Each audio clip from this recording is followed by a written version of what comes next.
Olivia, last time we talked about silence, how the pause between words carries emotion. But today I want to go even deeper, into the silence between two people. I love that. Because when we stop just hearing and start listening, something magical happens. There's this invisible space between two hearts, and that's where real communication lives. Exactly. When most people learn English, they focus on speaking better, but very few ever learn to listen better. And yet listening, emotional listening, is where true fluency begins. Totally. I think of it this way. Words are sound, but listening is feeling. Anyone can hear a sentence, but only when you feel what the other person means, the tone, the hesitation, the sigh, that's when you're actually fluent in emotion. Yes, and sometimes it's not even about understanding every word, it's about sensing the energy behind them. Right. Think about this. Someone says, I'm okay, but you can feel they're not. You don't need perfect grammar for that. You just need presence. Presence, that's the word. Emotional listening begins where mental translation ends.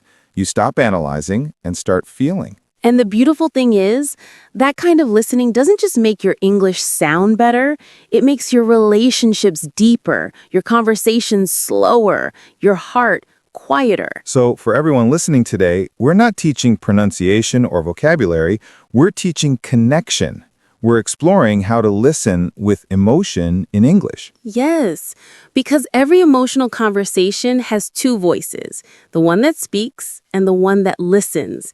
And the listener's silence decides how deeply the speaker opens up. That's so true. Olivia, when I first started teaching conversation skills, I used to tell students, speak clearly, speak confidently. But now I tell them, listen softly. Listen softly. I love that phrase. It's gentle but powerful because softness invites truth. Exactly. When you listen softly, you create safety, and safety is where real emotion lives. So maybe we can start with this question. What does emotional listening actually mean? I'd say it means listening not to reply, but to understand. And not even to understand the words, but the feeling behind the words. Yes, it's like tuning in to someone's emotional frequency. When you listen emotionally, you're not just using your ears, you're using your heart, your breath, your eyes. Right, and that's why emotional listening can be felt even through silence. Sometimes saying nothing is the most powerful way to say, I'm here. So true. In fact, I think the most beautiful moments in human connection happen in that quiet space, when no one's talking but both people feel heard. Olivia, I once had a student who said, I don't understand English speakers when they talk fast. But later she told me something else. She said, I realized it's not that they talk too fast, it's that I'm listening too slowly. Oh, that's powerful. Because emotional listening is also about rhythm, the rhythm of attention. When you're fully present, your mind moves with the speaker's heartbeat. Exactly. It's like music. If you only listen to words, it's like hearing notes without a melody. But if you listen emotionally, you start to hear the song inside the speech. That's such a beautiful metaphor. And it's true. Every emotion has a sound. Happiness has light rhythm. Sadness has long pauses. Anger has sharp edges. Love has softness. So when you listen emotionally, you're not just decoding information, you're reading emotion through sound. And here's something interesting. When you truly listen, your body mirrors the other person's feeling. Their emotion subtly echoes inside you. That's empathy. And that's the heart of emotional listening. Empathy, yes. It's not about agreeing. It's about allowing their emotion to live in your presence for even a moment. I love that. Sometimes when a friend says, I'm tired, they don't want advice. They just want a moment of silence where someone understands. Exactly. So emotional listening isn't about solving. It's about holding space, holding emotion. Holding silence, too, because silence is where emotion breathes. Let's do a small exercise with our listeners. Close your eyes for a moment. Imagine someone telling you, I'm fine. Don't answer. Just breathe. Feel their tone, their breath, their eyes. What do you sense? Maybe you feel tension. Maybe you feel sadness hiding under the words. That's emotional listening. You're not translating. You're feeling the gap between what's said and what's meant. And in English, that gap, that emotional space is everywhere. Between, I guess so, and yeah, sure. Between, it's okay, and it's okay. That's so true. The words look the same on paper, but the listener's heart hears the difference. So if we want to feel English like emotion, we have to learn to listen with both logic and love. That's beautiful, Olivia. Logic gives structure, love gives life. I think this is what makes great communicators unforgettable. They don't just respond, they receive. Receive, that's a wonderful word. Because in every emotional conversation, someone gives a piece of their heart, and the listener's job is to receive it gently. Yes, and the way you receive determines how much they'll trust you next time. You're right. When people feel heard, they open more. When they feel ignored, they close. That's why emotional listening is an act of love, even in a simple English chat. It says, you matter. You know, sometimes I tell my students, you can't fake listening because your silence, your eyes, your breath, they all tell the truth. Exactly. Even in English, which might not be your first language, people can feel when you're truly there. So true.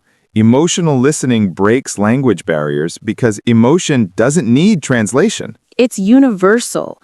And that's why it's so important for English learners, not just to speak English, but to feel English. Yes, because when you feel it, others feel you. And that's how communication becomes connection. So, William, what would you say are the key signs of emotional listening? Good question. I'd say there are 3. First, stillness. You're not planning your reply while the other speaks. Second, empathy. You let their emotion touch you. Third, response. Not reaction, but response. Gentle, grounded, honest. I love that structure. Stillness, empathy, response. That's like the rhythm of the heart. Pause, feel, express. Exactly. That rhythm is what makes a conversation alive. And the funny thing is, when you listen like that, your speaking automatically improves because your responses become natural, emotional, human. That's so true.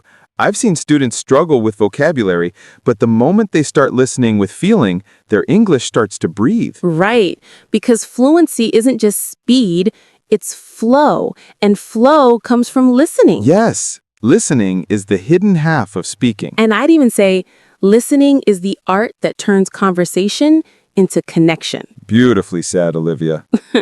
You know, I think emotional listening begins the moment we stop trying to impress and start trying to understand. I couldn't agree more.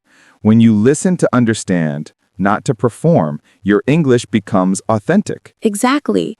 Because emotion doesn't need perfection, it needs presence. And that's the space between two hearts, the quiet where understanding lives. Olivia, can I tell you something personal? Of course. When I was younger, I used to interrupt people all the time. I thought that was active communication. But one day a close friend told me, "You talk beautifully, William, but you don't listen beautifully." Wow, that's honest. It hurt at first, but then I realized she was right. I was hearing, but not receiving. And that realization probably changed the way you teach too, right? Completely. Now I tell my students, great English starts with quiet ears. I love that. Quiet ears. That's the phrase of the day. Maybe it is, because the quieter your ears, the louder the world becomes. Yes, you start noticing tones, breaths, emotions you never noticed before. And that's when English stops just being sound, it becomes feeling. You know, William, sometimes I think emotional listening is like holding someone's story in your hands, carefully, so it doesn't break. That's such a lovely image. And it's true. When you listen like that, people trust you with the fragile parts of their heart. And they remember it.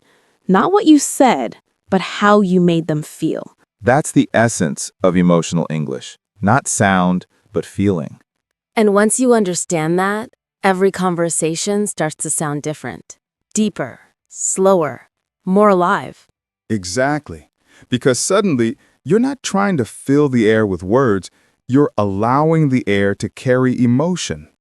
It's like the difference between talking to reply and talking to connect. Yes, and you can hear it instantly. Some people talk fast, but nothing stays with you. Others speak slowly, and every word lands right in your heart. That's emotional rhythm. The listener creates that rhythm as much as the speaker does. So true, because when you listen emotionally, your silence becomes part of the conversation. It shapes the tone, the pace, the comfort.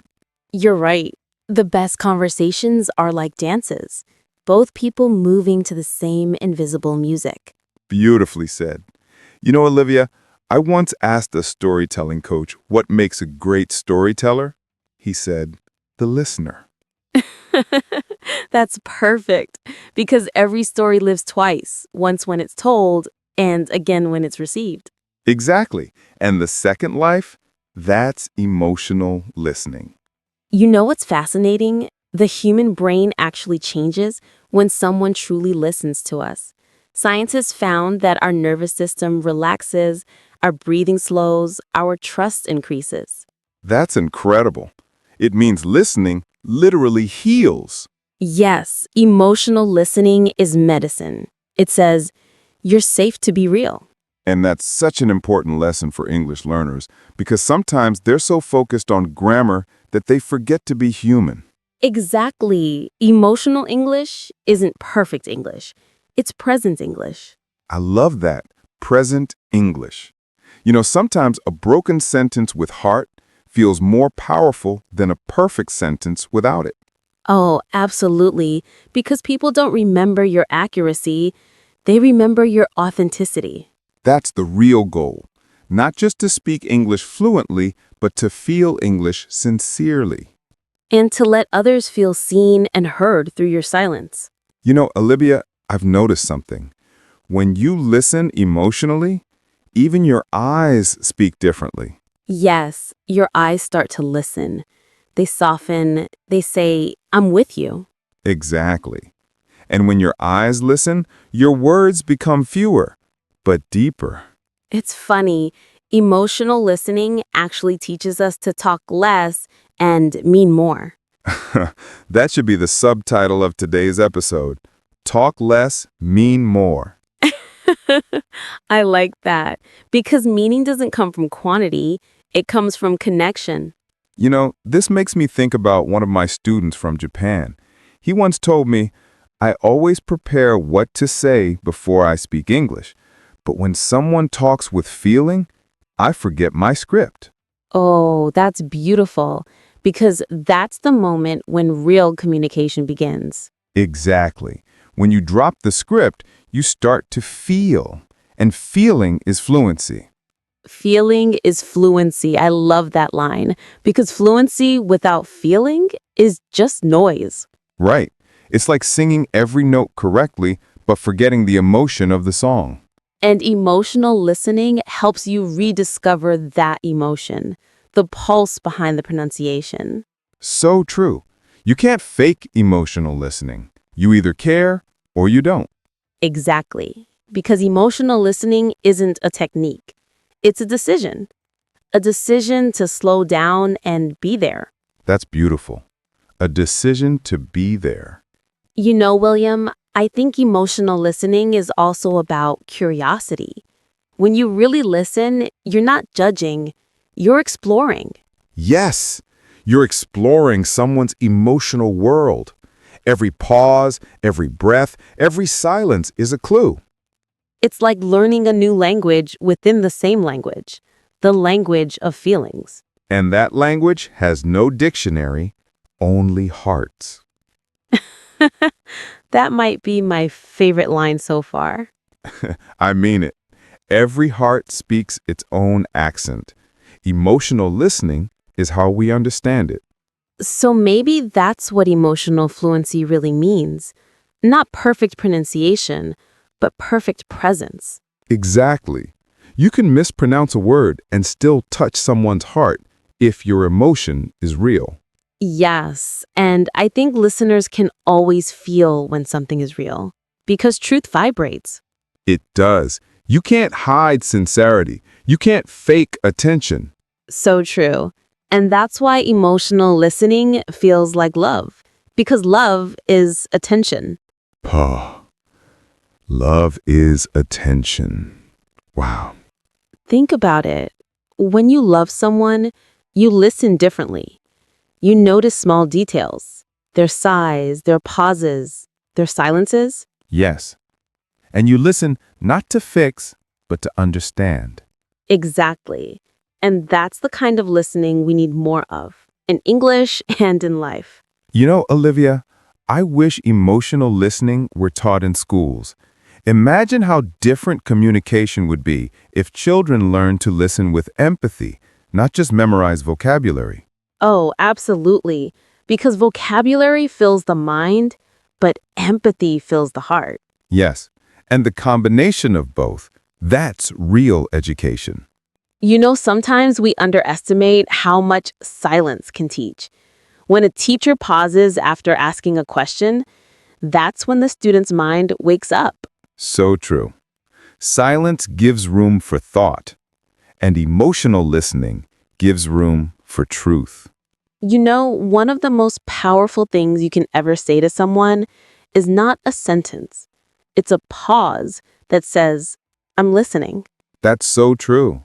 The best listeners speak less and feel more. And in that space, hearts synchronize. That's why I think emotional listening is the bridge between two worlds, the speaker's inner world and the listener's understanding. Yes, it's the bridge of presence. And that bridge is made not of words, but of attention. You know, William, sometimes people say, I wish someone would understand me. But understanding begins when someone finally listens. Yes, because listening is understanding in motion. That's beautiful. You know, Olivia, maybe that's why we called today's episode The Space Between Two Hearts, because that's where understanding lives, in the quiet connection between feeling and response. Exactly. That invisible space, it's where words become emotion and emotion becomes meaning. And when two people listen emotionally, that space glows. Like light between two candles, separate flames, but one warmth. That's such a perfect image. And that warmth, that's what language was made for. To connect, not to impress. To feel, not to perform. To listen, not just to talk. You know, Olivia, if people practiced emotional listening every day, even for 5 minutes, the world would sound softer. Softer and safer. Because when people feel heard, they stop shouting. Yes, silence becomes music again. And that's what emotional English is all about. Not loudness, but resonance. Beautifully said. Thank you. You know, Olivia, I think we should end today's episode the same way we started, with a pause. Yes, a pause that listens back. To everyone listening right now, close your eyes for a moment. Think of the last conversation you had. Did you really listen, or were you waiting to reply? And now imagine listening not just with your ears, but with your whole heart. That's the space we're talking about. The space between two hearts. Stay there for a second.